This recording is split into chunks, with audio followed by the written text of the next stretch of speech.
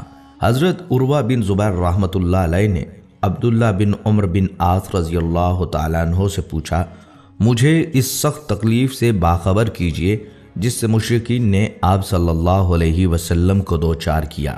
انہوں نے فرمایا، ایک بار نبی صلی اللہ علیہ وسلم حتیم میں نماز ادا کر رہے تھے، اچانک عقبہ بن ابی معیط آیا اور آپ صلی اللہ علیہ وسلم کی گردن میں اپنا کپڑا ڈال دیا۔ پھر اس نے سخت طریقے سے آپ صلی اللہ علیہ وسلم کا گلا گھونٹا۔ پھر ابو بکر رضی اللہ تعالیٰ عنہ آئے اور انہوں نے عقبہ کا موڈھا پکڑا اور اس کو نبی صلی اللہ علیہ وسلم سے ہٹایا اور فرمایا، کیا تم مار ڈالو گے اس شخص کو اس وجہ سے کہ وہ کہتا ہے کہ میرا رب اللہ ہے؟ اپنی زندگی میں رسول اللہ صلی اللہ علیہ وسلم اور ان کے ساتھیوں کو ان کے عقائد کی وجہ سے ستایا گیا، ان کا بائیکاٹ کیا گیا، یہاں تک کہ آپ پر براہ راست حملے بھی کیے گئے۔ ان چیلنجز کے باوجود رسول اللہ صلی اللہ علیہ وسلم امن اور سماجی انصاف کا پیغام پھیلانے کے عزم سے کبھی پیچھے نہیں ہٹے۔ انہوں نے اپنی اہلیہ اور قریبی ساتھیوں کی وفات سمیت کئی غم اٹھائے، یہاں تک کہ اپنے پیروکاروں کے ساتھ مل کر مساوات، انصاف اور بھائی چارے کے اصولوں پر مبنی ایک نیا معاشرہ قائم کرنے میں کامیاب ہو گئے۔ ناظرین، ایک یہودی جس کا نام لبید بن عاصم یہودی تھا، اس نے حضور اقدس صلی اللہ علیہ وسلم پر جادو کر دیا۔ بعض روایات میں آتا ہے لبید بن عاصم یہودی جس نے نبی صلی اللہ علیہ وسلم پر جادو کیا تھا، اس نے اپنی لڑکیوں کو جادو سکھایا تھا اور ان لڑکیوں نے تانت کے دھاگے کو لے کر اس میں گرہیں باندھی تھیں اور اس تانت کے دھاگے کو کنگھے کے اندر لگا دیا تھا۔ اس جادو کی وجہ سے نبی صلی اللہ علیہ وسلم کی طبیعت کچھ ناساز ہو گئی، اور ناساز اس طرح ہوئی کہ بعض اوقات وحی کے علاوہ دیگر امور میں آپ صلی اللہ علیہ وسلم ایک کام کر لیتے مگر خیال ہوتا تھا کہ نہیں کیا۔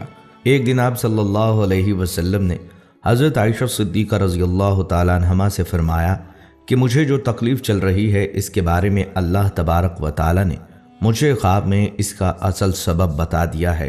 میں نے خواب دیکھا ہے کہ دو فرشتے آئے اور آ کر میرے پاس بیٹھ گئے اور انہوں نے آپس میں گفتگو شروع کی کہ ان صاحب کو کیا ہوا، ان کو کیا تکلیف ہے۔ دوسرے فرشتے نے جواب دیا کہ ان پر کسی نے جادو کر دیا ہے۔ پہلے فرشتے نے پوچھا کس نے جادو کیا ہے؟ دوسرے نے جواب دیا لبید بن عاصم کے نام سے ایک یہودی ہے، اس نے جادو کیا ہے۔ پھر پہلے نے سوال کیا کہ کس چیز میں جادو کیا ہے اور کہاں کیا ہے؟ دوسرے فرشتے نے جواب دیا کنگھے کے ذریعے جادو کیا ہے اور کنگھے کے اندر جو بال آ جاتے ہیں کنگھا کرتے وقت ان بالوں کو بھی استعمال کیا ہے۔ پوچھا کہ کہاں ہے؟ جواب دیا وہ ایک کنواں ہے، وہاں پر اس نے جادو کے کلمات پڑھ پڑھ کر وہاں دفن کیے ہیں۔ یہ ساری تفصیل نبی صلی اللہ علیہ وسلم کو فرشتوں کے ذریعے بتا دی گئی۔ حضرت عائشہ رضی اللہ تعالیٰ عنہا سے آپ صلی اللہ علیہ وسلم نے فرمایا کہ اللہ تعالیٰ نے میری اس تکلیف کے بارے میں مجھے ساری تفصیلات بتا دی ہیں۔ چنانچہ نبی صلی اللہ علیہ وسلم خود اس کنویں کے پاس تشریف لے گئے اور وہاں جا کر دیکھا اس کا پانی بالکل پیلا پڑا ہوا تھا۔ وہاں سے وہ کنگھا بھی برآمد ہو گیا، کنگھے کے اندر جو بال تھے وہ بھی برآمد ہو گئے۔ مدینہ منورہ میں ایک یہودی عورت تھی، اس کا نام لبیطۃ الحمرا تھا۔ وہ ایک بہت ہی خبیث اور بدذات عورت تھی اور وہ حضور صلی اللہ علیہ وسلم سے بہت زیادہ جلتی تھی۔ وہ چاہتی تھی کہ نعوذ باللہ آپ صلی اللہ علیہ وسلم اس دنیا سے رخصت ہو جائیں۔ ایک دن اس عورت نے ایک جادوگر کے پاس جا کر کہا وہ حضور صلی اللہ علیہ وسلم پر ایسا جادو کریں کہ بیمار ہو جائیں۔ جادوگر نے اس خبیث عورت کو ایک تعویذ دیا اور اسے حکم دیا کہ وہ اس تعویذ کو حضور صلی اللہ علیہ وسلم کے گھر میں کسی جگہ چھپا دے۔ جادوگر کی بات پر عمل کرتے ہوئے اس عورت نے وہ تعویذ آپ صلی اللہ علیہ وسلم کے گھر میں کسی جگہ چھپا دیا۔ تعویذ کے اثر سے آپ صلی اللہ علیہ وسلم کی طبیعت ناساز ہو گئی۔ صحابہ کرام اس بات سے بہت پریشان تھے۔ انہوں نے آپ صلی اللہ علیہ وسلم کی صحت کے لیے دعائیں کی، لیکن حضور صلی اللہ علیہ وسلم کی طبیعت بہتر نہیں ہو رہی تھی۔ ایک دن حضور صلی اللہ علیہ وسلم کے صحابی حضرت زید بن حارثہ رضی اللہ تعالیٰ عنہ کو ایک خواب آیا۔ خواب میں اللہ تعالیٰ نے انہیں بتایا کہ آپ صلی اللہ علیہ وسلم پر جادو کیا گیا ہے۔ حضرت زید بن حارثہ رضی اللہ تعالیٰ عنہ نے آپ صلی اللہ علیہ وسلم کو خواب کے بارے میں بتایا۔ آپ صلی اللہ علیہ وسلم نے حضرت زید بن حارثہ رضی اللہ تعالیٰ عنہ کو حکم دیا کہ وہ تعویذ تلاش کریں۔ حضرت زید بن حارثہ رضی اللہ تعالیٰ عنہ نے حضور صلی اللہ علیہ وسلم کے گھر کو تلاش کیا اور آخرکار انہوں نے تعویذ کو ایک کنویں میں پایا۔